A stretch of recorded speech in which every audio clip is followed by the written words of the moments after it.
히브리서 10장에서는 그리스도 제사의 영원성에 대해서 기록했습니다. 1절부터 10절까지는 두 가지 제사에 대해서 말하고 있는데 율법 제사와 그리스도의 제사를 비교하고 있습니다. 율법은 장차 올 좋은 일의 그림자뿐이다. 해마다 늘 드리는 같은 제사로서는 온전하게 할 수 없다. 그리고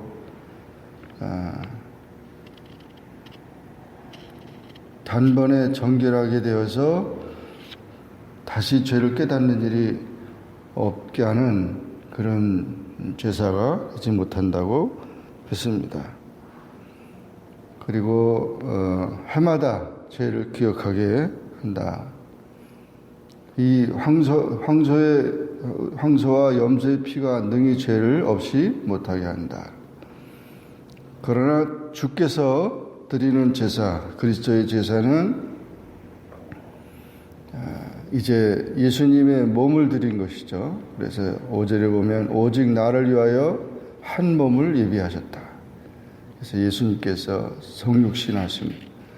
성육신한 것에 대해서 말하고 있고, 그것이 예물이 됐고, 그리고 이런 제사와 예물과 번제와 속죄제, 그런 속죄제를 원하지 않고 하나님의 뜻을 따라서 이제 그리스도의 제사가 됐다는 것입니다.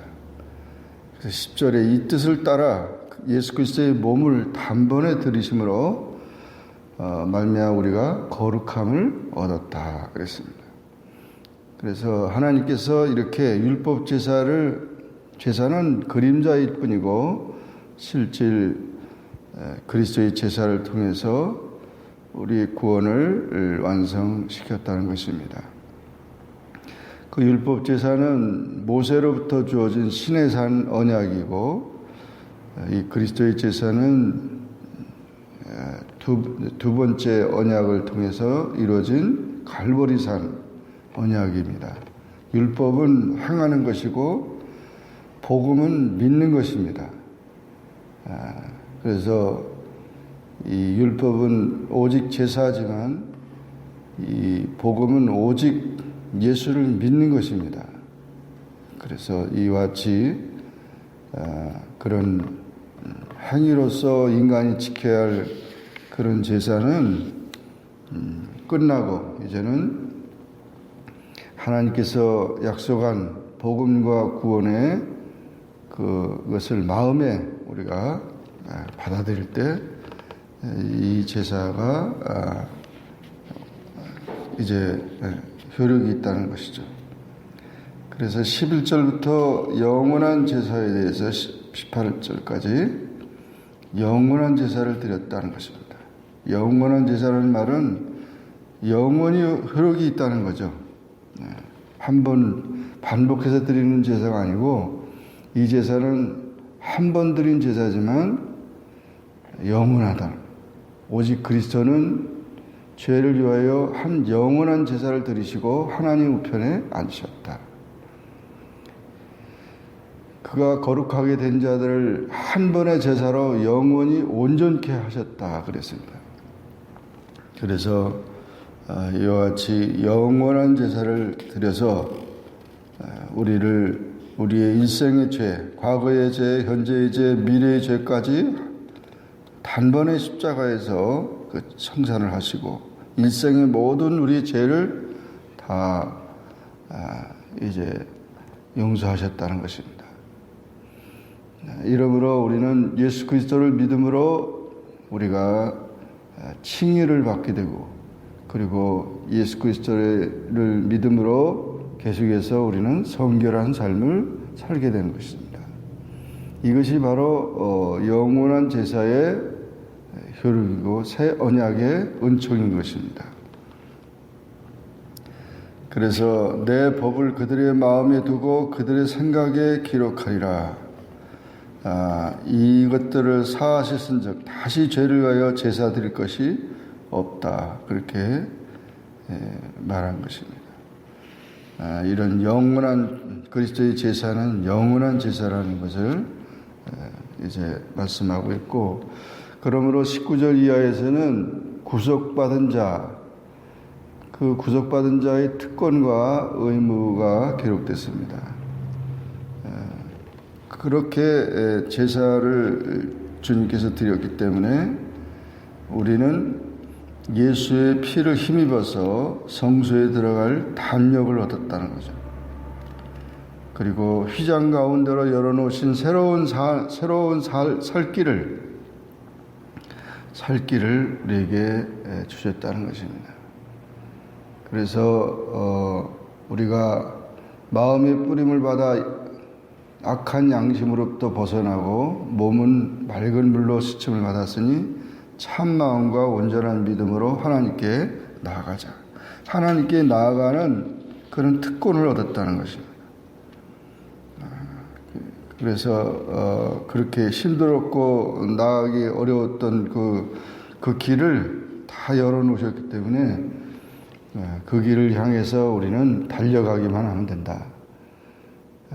그래서 이와 같이 하나님께 나아가는 길이 열려졌고, 그뿐 아니라 그렇기 때문에 우리는 이제 의무를 감당해야 되는데, 약속하신 이가 믿으시니 우리가 믿는 도리의 소망을 움직이지 말고 굳게 잡고 서로 돌아보아 사랑과 선행을 격려하고 모이기를 펴하는 어떤 사람들의 습관과 같이 하지 말고 오직 권하여 그날이 가까움을 볼수록 더욱 그리하자.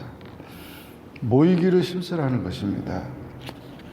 그래서 이제 마지막 때가 될수록 우리는 믿는 자들은 믿음 안에서 더욱 그 아름다운 신앙의 모임을 더 열심히 가져야 됩니다. 그런 신앙의 모임, 기도의 모임, 또 정말 하나님 앞에 봉사하고 헌신할 그런 모임에 대해서 더 소중히 여겨야 됩니다. 근데 사람들은 그런 모이는 것을 다 패하고 그저 세상적인 그런 것들만 더 좋아하려고 하는데, 그런 모임보다는 우리가 이 신앙의 아름다운 은혜의 자리에 이제 우리가 모이기를 힘써야 된다는 것입니다. 26절 이하에서는 배교자에 대한 경고를 하고 있습니다. 우리가 진리를 아는 지식을 받은 후 짐짓 죄를 범한 적 다시 속지 않은 제자가 없다. 오직 무서운 마음으로 심판을 기다리는 것이다. 그 영원한 불만이 있을 것이다. 그랬습니다. 그래서 율법을 범한 자도 엄청난 그 벌을 받았거든. 하물며 하나님의 약속을, 이 새 언약을 어긴 자들에게 하나님이 심판하신다는 것입니다. 그 언약이라고 하는 것은 계약이기 때문에 그 계약을 이행하고 안 하고의 문제는 엄청난 손해가 따르는 것입니다. 그래서 그 언약이라는 이 단어가 베리트라고 하는 단어인데, 그 아브라함이 처음에 언약을 맺을 때, 하나님과 언약을 맺을 때 짐승을 이렇게 쪼개가지고 양쪽으로 쪼갠 상태에서 버려놓고, 그리고 그 가운데로 지나갑니다. 그래서 이게 지나가면서 만약에 이 약속을 어기면은, 계약을 어기면은 이렇게 짐승처럼 쪼개진다는 거예요. 그러니까 굉장히 중요한 거죠. 그래서 이렇게 하나님 언약이라는 개념은 바로 그런 것이 있어요. 그래서 그것을 지키면은 생명인데 지키지 않으면 죽음이 멸망이에요.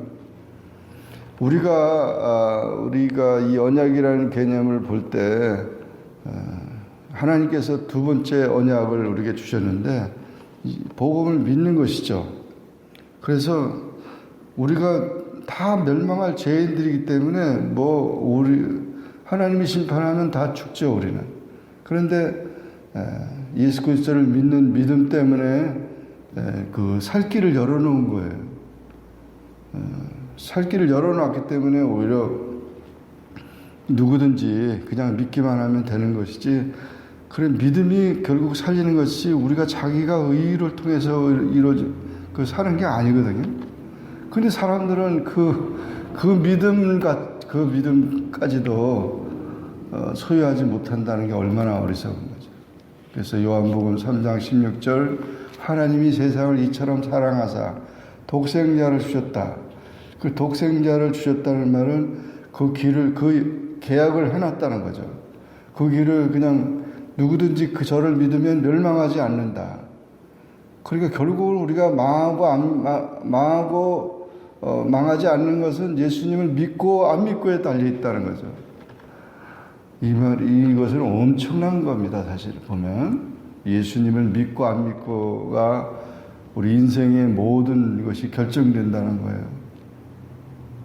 그래서 우리는 정말 잘하고 못하고 그런 게 문제가 아니라 예수를 믿는다고 하는 자체가 얼마나 그 계약이기 때문에 그 길을 열어놓았기 때문에 그 길을 가야 된다는 거죠. 그 길을 가지 않으면은 다른 길이 없어요. 이제는 다른 길이 없어요.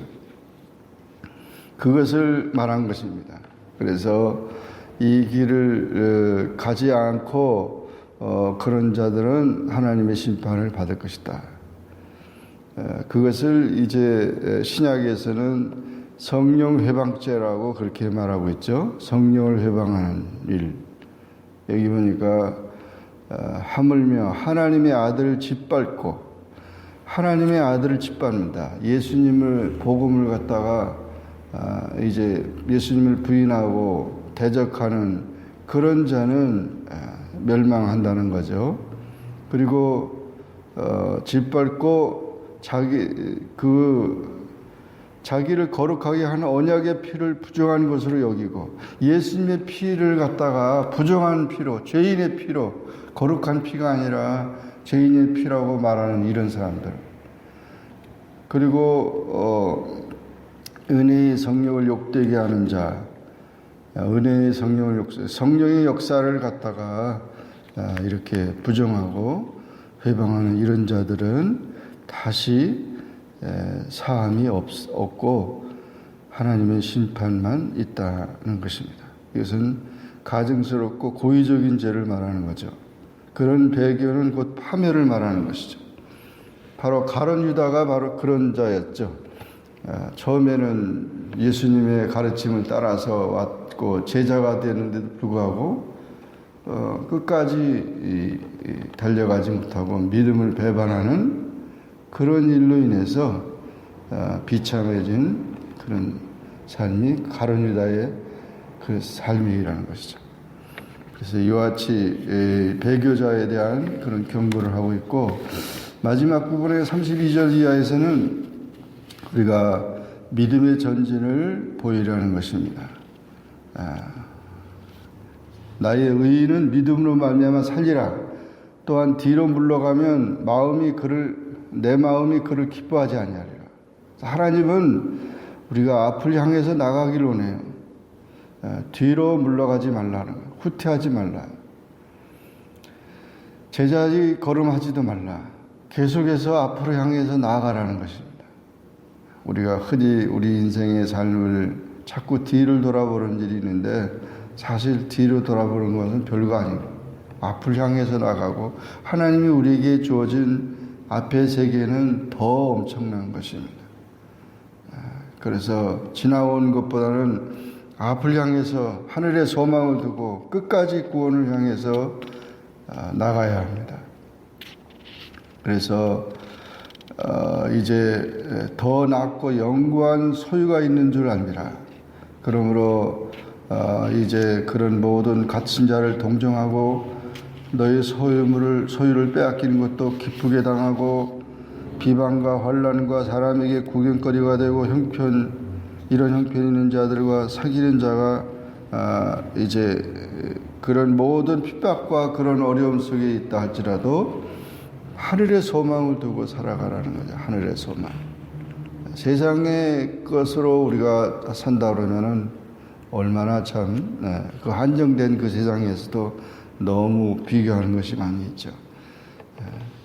하늘의 소망을 두고 끝까지 구원을 이루는 그런 삶을 살아가야 되는 것입니다. 그래서 이와 같이 그러므로 너희 담대함을 버리지 말라. 이것이 큰 상을 얻게 하느니라. 하나님이 주실 상이 있다는 거죠. 그것을 바라보고 우리는 담대하게 살아가요. 우리가 담대한 것은 믿음이 있기 때문이고 또 우리가 죄를 회개하고 소망을 가졌기 때문이고 성령 충만하기 때문인 것입니다. 그래서 계속해서 앞을 향해서 나가라는 것입니다. 담대하게 나가야 하는 것입니다.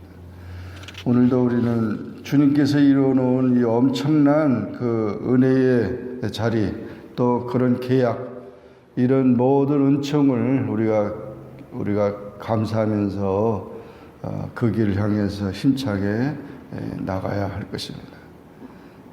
매일 우리가 새로운 하나님의 은혜가 주어졌는데도 불구하고 새 시대가 되는데도 불구하고 옛날에 얽매여진 그런 삶이 돼서는 안 됩니다.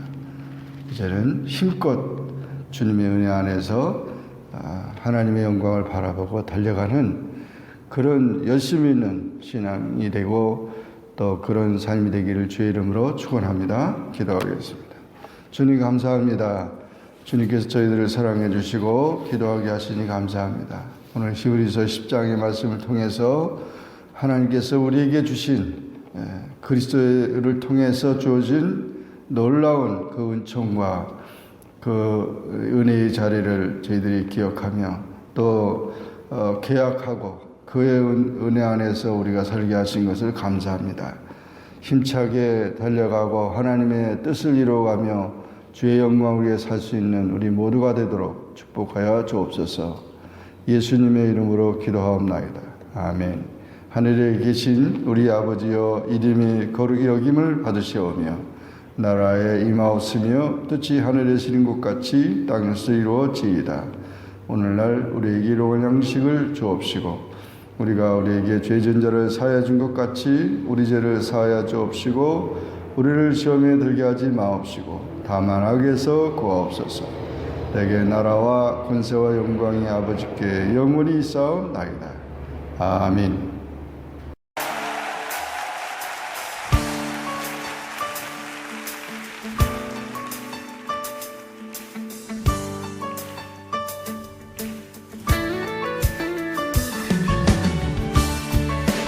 이 시간 우리를 부르신 주님의 이름을 의지하며 주의 은혜 가운데 함께 나아가길 원합니다. 우리 하나님께 영광의 박수를 드립시다. 주의 이름 안에서 주의 성소로 가네 영광스러운 이곳에 우리 기쁘게 왔네. 거룩한 보좌 앞에서 따뜻함을 느끼네. 우리만 경배하며 찬양의 제사드리네. 아멘. 찬양의 제사드리며 성소로 들어갑니다. 찬양의 제사드리며 성소로 들어갑니다. 우리 모두 주님께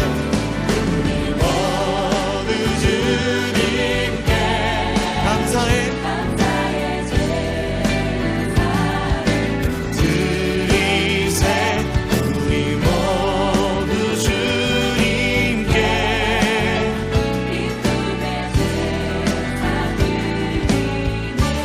우리 하나님께 우리 기쁨과 감사의 마음을 큰 영광의 박수 함성으로 올려드리길 원합니다. 주의 말씀 주시고 주의 말씀 주시고 우리 감사드리네.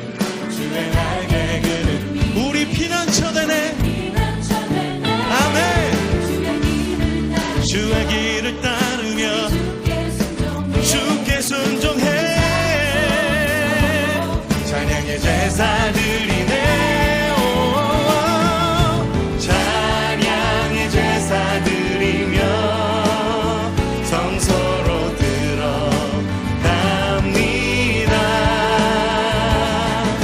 찬양의 제사드리며 성소로 들어갑니다.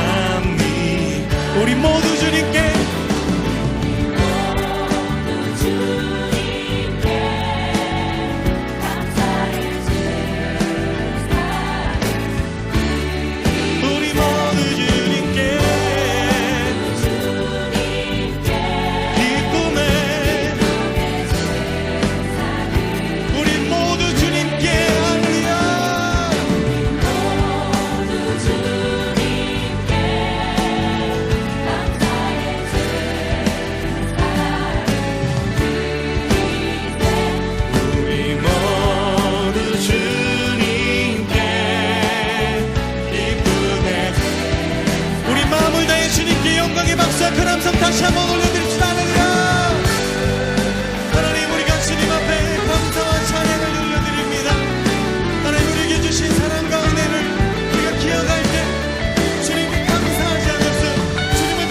보시겠습니까? 찬양의 제사 드리며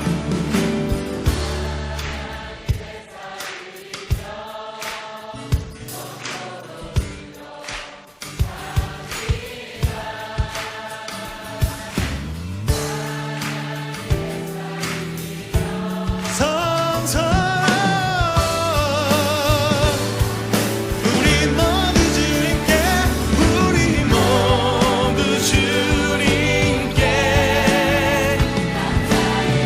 감사의 제사 드리세요. 우리 모두 기쁨에 우리 모두 주님께 우리 모두 주님께 감사의 제사를 드리세 기쁨에 할렐루야. 우리 예배 가운데 임하실 주님께 다시 한번 큰 영광의 박수와 함성 올려드립시다. 할렐루야.